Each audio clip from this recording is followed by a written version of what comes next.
want to see Brexit working. We want to see it work. You're up to date. Have a good weekend. Take care. Be good.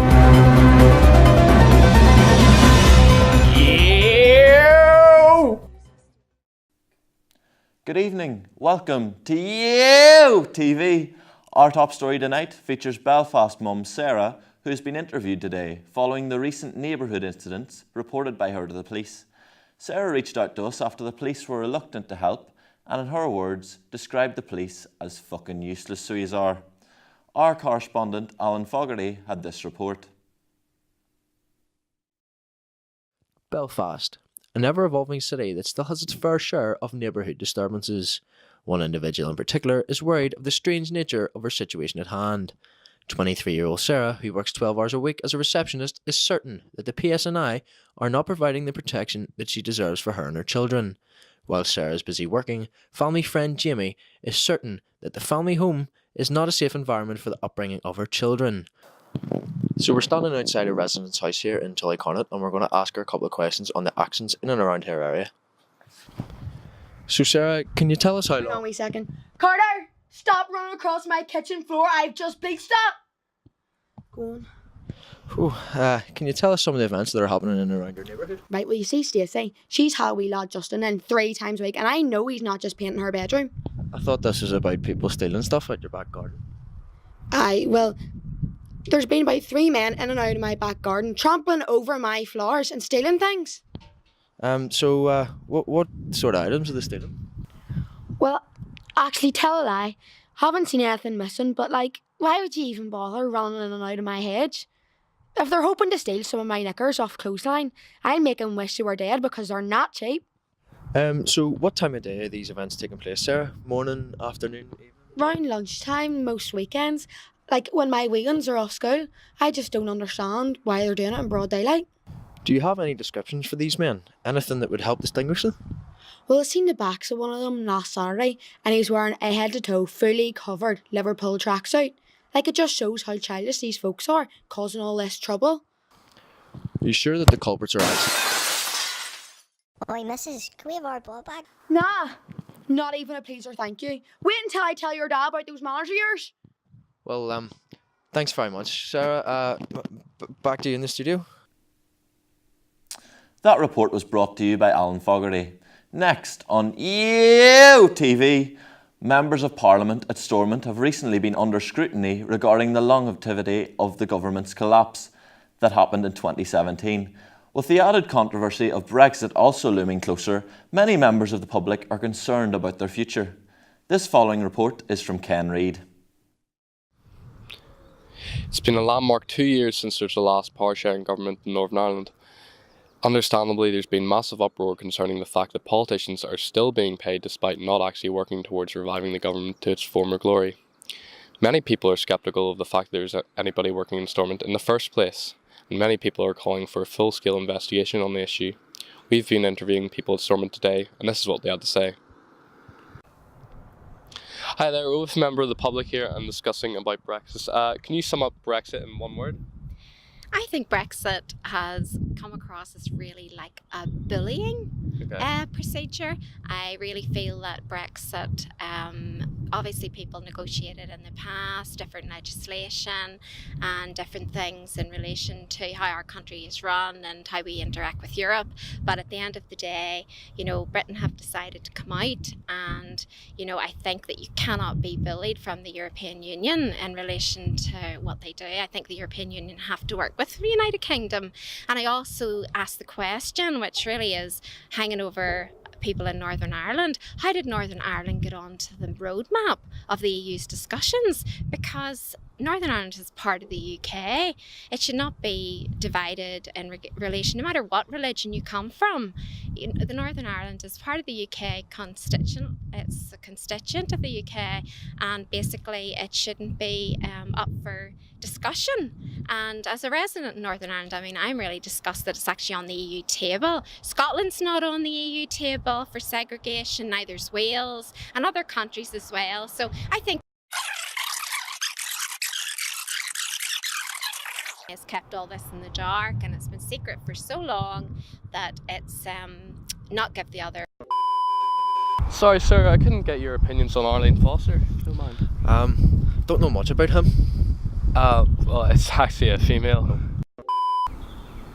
After interviewing people today, there are still many questions that are yet to be answered. Ken Reid, EYOTV Live, Stormont. Ian Paisley Jr. now joins us via Skype call in the Maldives.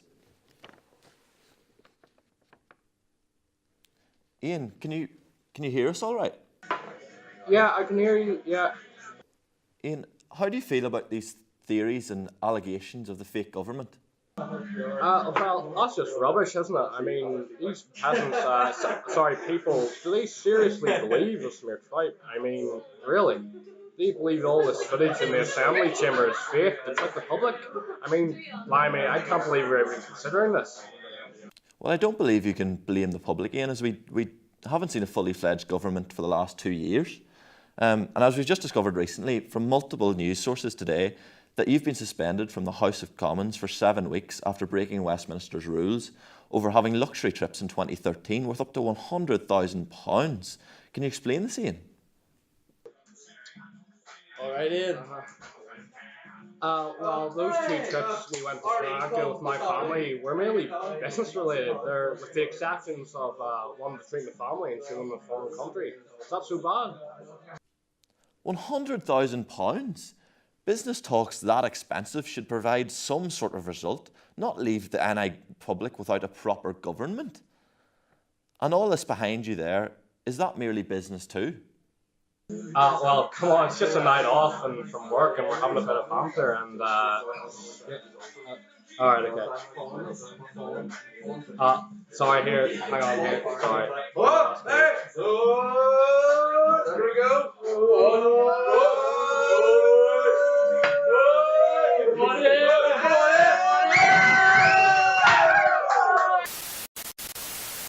Oh, sorry about that, and I apologise for Ian's unnecessary behaviour there. Well, just a time for a quick look at the weather there now. Here's Nathan.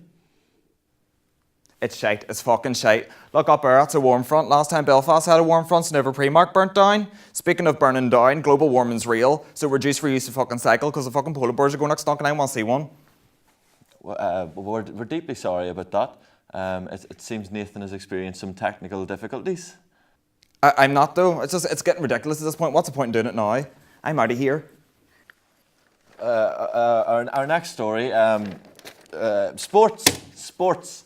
Earlier we interviewed 2 local stars, 2 of them whose old teams are facing each other in the National Schools Cup this Thursday. Take a look.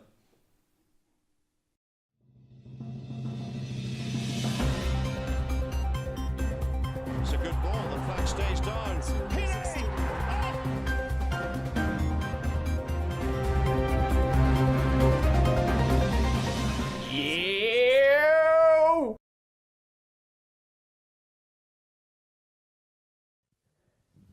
Today's sports section of EYOTV focuses on the St Paddy's Day Rugby Schools Cup final between Richboy College Lions of Belfast and the Monaghan Meerkats of Culchie Monaghan. In the semi-final, the RBC Lions were beating Ardoyne Ski Bop RFC 22-5 when empty glass bottles of Blue WKD were being launched at the rich boys of the RBC. The match was therefore abandoned and RBC were put through to the final. Monaghan Meerkats met the Ballysally Bodybuilders and progressed through a close 18-15 win at the council pitches in Coleraine. Today we speak to 2 former Schools Cup participants who are also massive fans of the 2 finalists. Stephen Watson was at the Kingspan Stadium today to speak with the 2 gentlemen. We have with us today 2 very memorable stars for various reasons from the previous School Cup finals to give us predictions on who will win this year's 2019 Rugby School Cup final. Harry Burke and Craig Kelly, welcome both of you and thanks very much for doing this discussion. Now Craig, let's start with your opinion on who will come on top of this final. Well, as you know, both teams are pretty tight in the league, but I think it might come with a bit of bias, but I think the Monaghan Meerkats will take it. What are you laughing at?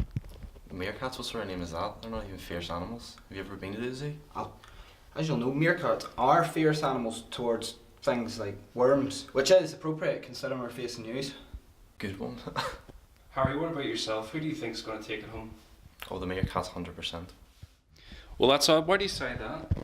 Well, everyone knows that scumbag referee. He's been fixing games for years. He put my dad out of a career 15 years ago. Excuses already. Can you see the height of this shite? Get a grip of yourself, will you? That's quite an accusation, Harry, but I don't believe that has any proper ground to base that on, unfortunately. So please avoid that in the future. Whatever. Oh my god, the state of you. You're giving up already, mentally. You're an awful representation to your team. Stay those crosshatches. What? What'd you say, you wee weasel? Anyway, boys, let's take a wee breather and move on to about discussing past players at previous schools' cups. A notable player from years back that you'd be familiar with, Craig, is Ricky McCarthy, who scored 6 tries in one final, an unbeaten impressive record. Can you recall what he was like to play with? Oh, Ricky. See, when he was playing, it was something special. He's passed something like this here, look. I'll show you. A regular rugby pass? Suppose that's pretty special for a Monaghan man. Sir Robert, you know, look at your hands. You wouldn't last a day in my neck of the woods. Thanks, boys, for your time, and good luck for the match tomorrow. Now back to the studio.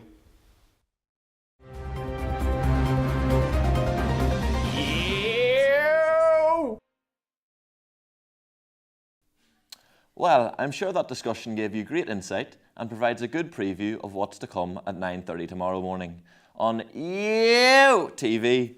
Now, over to our next story from Michelle O'Neill, our National Health Minister, who believes that the knowledge and preventative measures are out there to stop underage drinking. So she's on a mission to discover why teenagers really partake in such high levels of alcohol consumption. Well, we have this report in Belfast to follow. Now onto a much negative aspect of society affecting teenagers, parents and even school teachers, which is slowly becoming somewhat of a national epidemic. The problem, you may ask, underage drinking. New figures have revealed that underage drinkers have been hospitalised 655 times in the past 5 years in Northern Ireland. Hello, Michelle O'Neill here, NI Health Minister. I'm down here at Orangefield Playing Parks as a scary figure has come out the past few days that 93% in all teenagers in Orangefield Playing Parks have came out intoxicated over the past weekend, and we're down here today to hopefully grab a quick interview with one of the youths. Is this safe? Yeah. Okay. Hi there. I was just wondering. I was just wondering if I hold on. I was just wondering if I can get. Take yourself off there, love. I'm just here. So, are you alright with doing an interview? Yeah. Okay. Hi, I'm here with 17-year-old Sticky, and I'm going to ask him a couple of questions on his motives on underage drinking. What are you doing here today in the park? Having a drink, you know what I mean? Sun's out, so might as well enjoy it while it lasts. May I ask why you're drinking at 2 in the afternoon? Well, I like to have a wee drink, and because my man and dad were away this weekend on a family holiday, of course they left me behind. I just decided to come down to the park where I used to do and have a drink, as usual. Where did you get all this alcohol? Well, I got the half bottle of Bucky in the wine mart where my sister works. No, it's not a full bottle, but it'll do, because discount and all that, you know what I mean? And for the Coors, well, my mates didn't finish them last week, so I stuck them behind that wall and forgot about them. Then I just looked around the wall and there they were. Go finish them today. What time's your party at tonight? 7 or 8, round about that time, because Big C-Mac plays for the Craigie Wonders too, and he needs to get up for practice in the morning. The question that's on my mind while this is all happening, like you're a smart boy, why are you participating in this antisocial behaviour? See, I don't think it's antisocial behaviour, and the mates that are coming down don't think it's antisocial behaviour as well, because we're just having a wee drink and we're having a laugh. Would you rather be sitting in the house watching Graham Morton with your mum and dad? No. So, that's why. We managed to get on the phone to Big C-Mac on his break from his part-time shift at Pickypool in Bangor to find out his thoughts on underage drinking.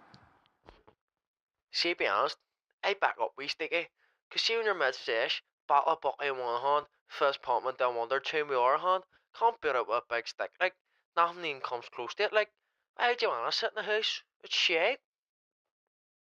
To wrap up here, I'd like to...